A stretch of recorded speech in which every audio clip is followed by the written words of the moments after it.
Hello, my friends. Dr. Renee Tucker here.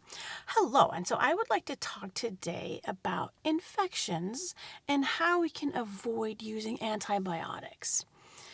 So, what I'd like to do really is invite you into a thinking process instead of really what we've been taught or raised in to think anytime anything's wrong, give antibiotics.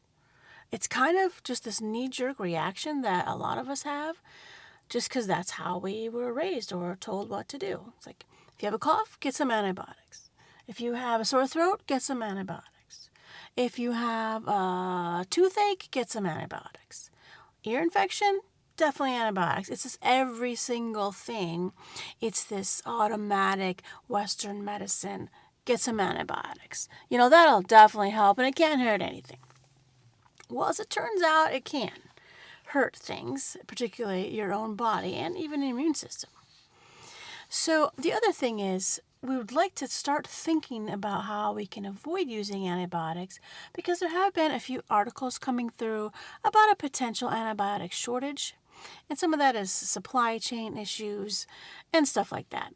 So I am not against antibiotics. I just think that we should use them less and not for every single thing, just in case. Okay. So you may not be familiar with why antibiotics are not good for the body. So let me just mention that real briefly. It's because antibiotics, that means against, anti means against, and bios means life.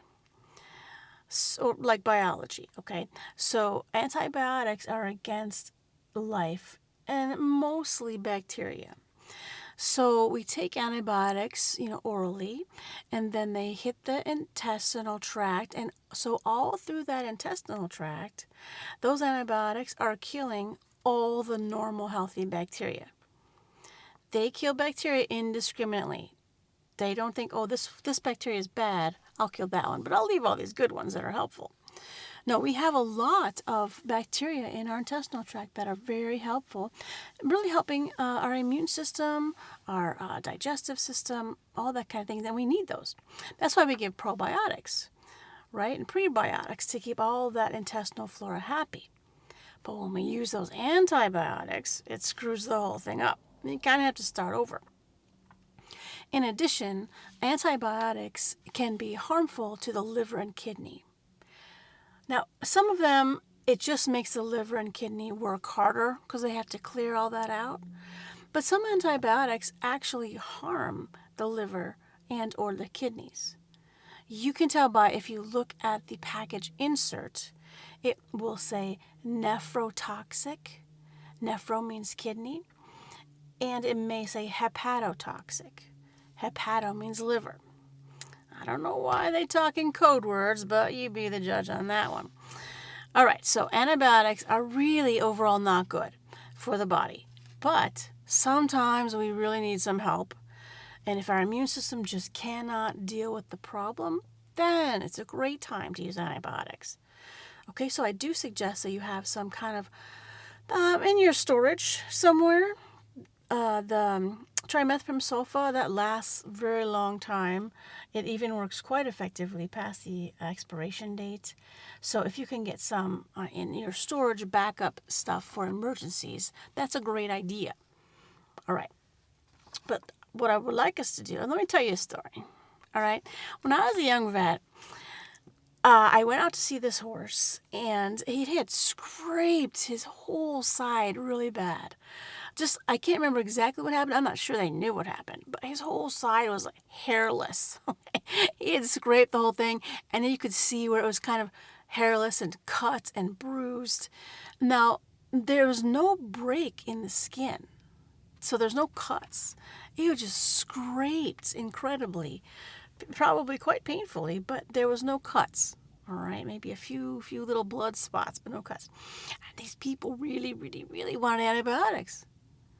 And I was thinking to myself, but there's no possibility of infection because the skin is not cut. It's just on the surface. Yes, it looks terrible, but there's no infection that's going to happen here. And they were like, no, we need that just in case. And I'm like, in case of what? Okay, I didn't say that. Seriously, I'm pretty sure I didn't say that. But I went and I asked my boss, and he's like, look, here's the real reason we use antibiotics for probably everything. He said, one, and he said this, he said, we make money on antibiotics. Two, antibiotics can't hurt anything, right? And at the time, okay, I graduated vet school in 1995, so you do the math. All right, at the time, I didn't know they can hurt, and they are something to kind of be avoided. And then three, he said, you know what? People want to do something. And again, back in those days, you had trimethoprim sulfos with SMZ, so those were tablets, and you had to smash them up in your mortar and pestle twice a day, syringe it in the horse's mouth, because most of them wouldn't eat it in their grain. And so it was kind of a pain. But he said people want to help. They want to feel like they are doing something.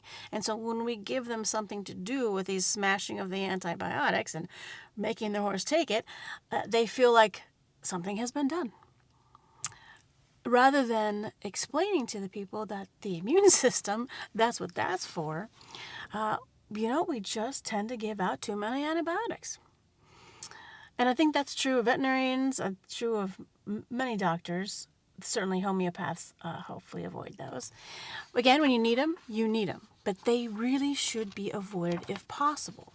And so I'd like to, again, invite you into thinking about when you should use them and when you should not.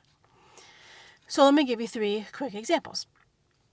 So just like that story with the horse. First example, if the skin is abraded, so it is roughed up, it's scraped, but it's not cut through the skin. So if it's not cut through the skin, generally speaking, it's not bad enough to call the vet because there's nothing for the vet to suture, right? So a lot of people would just rather not call the vet if they don't have to. It makes sense. And of course, if you want to, go ahead. We'd love to see you. All right. But if it's not bad enough to call the vet, then don't give antibiotics. Okay? If at any time your skin abrasion becomes too swollen and something else seems to be going on where the horse has a fever and they're not eating, then call the vet. Okay? Anytime a horse is not eating, that's serious. We all know horses are very healthy eaters. So if a horse is not eating, call the vet.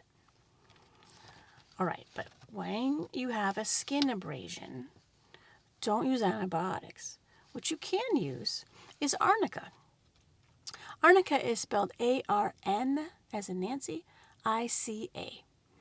I learned about arnica when I did a brief stint as a emergency clinician at a dog clinic. So nighttime emergencies, and we saw dogs that fell out of pickup trucks far more often than you would want to. And talk about abrasions. Okay, these guys, their hair's gone, half their skin's gone, and you can see all the bruising coming up through the skin. And we learned to use arnica. Arnica is a homeopathic. It comes in gels and ointments and little homeopathic tablets. You can use any of those on the horse. And you put that stuff on a bruising, that bruising disappears. I mean, you can almost see it in front of your eyes. The swelling goes down, the bruising goes down. It's awesome. And it will not interfere with any other kind of medications. I have stockpiles of arnica just for my boys because they're always running into something, right, or falling off their bikes. Arnica to the rescue. So if you have a skin abrasion, it's not bad enough to call the vet. Just use arnica. Now, don't put it on an open wound, guys. Okay, read it, the label. It's not for open wounds, right? It'll burn a little bit. It won't really hurt, but it won't be fun. So you put it around the area that has the abrasion, and it will soak through the skin very quickly and still go and it'll clear out the bruising and all the swelling and inflammation. It's beautiful. Second example, your horse is coughing. He's got a snotty nose. Again, if the horse has a fever and he's not eating, call your vet. But if the horse doesn't have a fever, he's still eating, he's drinking, he's pooping, he's peeing. So it's sort of like us if we have a cold or a flu. Don't give antibiotics. Please let the immune system do its job.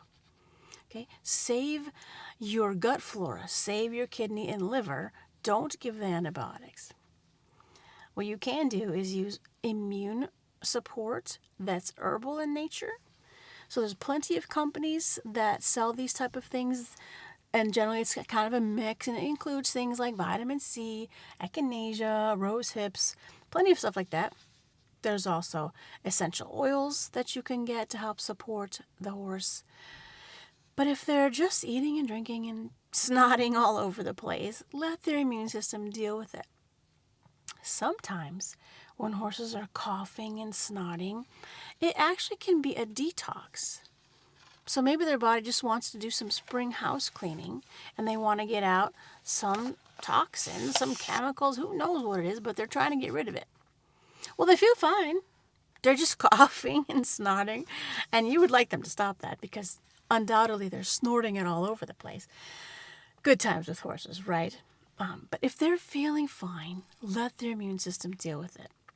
It's perfectly fine to give them an herbal immune support, essential oils. You could talk to your homeopathic veterinarian for other support, but really their immune system will be fine. Okay, and the third example is for diarrhea. Say your horse has some bad diarrhea. If they have a fever and they're not eating, call the veterinarian. But if they don't have any fever and they're eating and drinking and pooping and peeing and all fine, don't give antibiotics for diarrhea. That's actually the opposite of what you'd like to do, because those antibiotics, as we've mentioned, will kill all the gut bacteria. That's no good. Okay. Instead, you want to give probiotics, any kind you like, and then also there's herbal intestinal support. So again, there's many companies that make things like that.